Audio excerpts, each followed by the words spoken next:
এই প্রথম কোনো ভিডিওর জন্য বা আমি কোনো রিলস আপলোড করার পরে সবাই বলছে ভ্লগ আপলোড করো, আপু কই গেছো ভ্লগ আপলোড করো।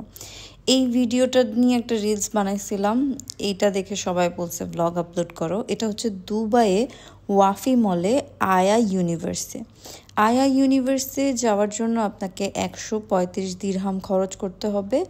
আমরা 5 জন ফ্রেন্ড মিলে গেছিলাম, আর 2টা মেয়ে ছিল। আর আমার যে মেয়ে বান্ধবী অনেক ভালো ভিডিও করতে পারে, যদিও আমি অনেক সুন্দর করে ইনস্ট্রাকশন দিই, 2-3 বার ভিডিও করি, তারপরে হয় সুন্দর ভিডিও।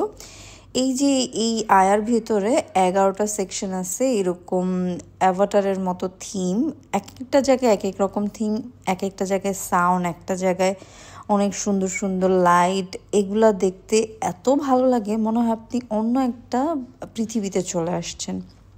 ইট ফিলস লাইক যে আপনি দুনিয়াতেই নাই। আপনি মানে লিটারালি এত মজা করবেন। দেখেন বাচ্চারা কি সুন্দর নাচতেছিল, এত একটা সুদিং গান চলে, মানে গান না ঠিক মিউজিক চলে।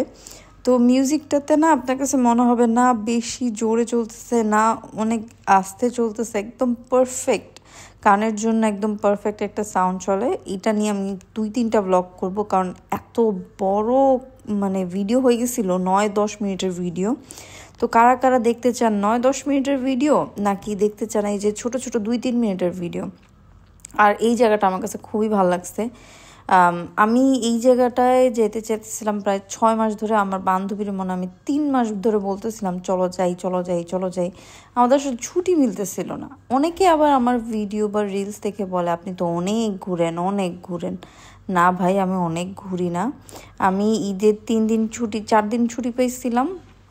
তো 4 দিন ছুটিতে আমরা বান্ধবীরা মিলে মানে একটু ঘোরাঘুরি করছি। আর আসলে দুবাইতে প্রত্যেকটা জায়গায় এত সুন্দর দেখতে। ধরুন আপনি রাস্তায় ঘুরতেছেন, আপনি গাড়ি দিয়ে একটু অফিসের রাস্তায় যাচ্ছেন, সেটাও আপনার কাছে মনে হবে, আমি ওটা যদি ভিডিও করে আপলোড করি মনে হবে আমি ঘুরতে বেরিয়েছি। এখন দুবাই মেরিনাতে আমার অফিস, দুবাই মেরিনাতে মানুষ ঘুরতে যায়। এখন আমার প্রতিদিনই দুবাই মেরিনাতে যাওয়া লাগে, তার মানে তো এই না যে আমি এখানে ঘুরতে যেতেছি, আমি কাজে যাচ্ছি।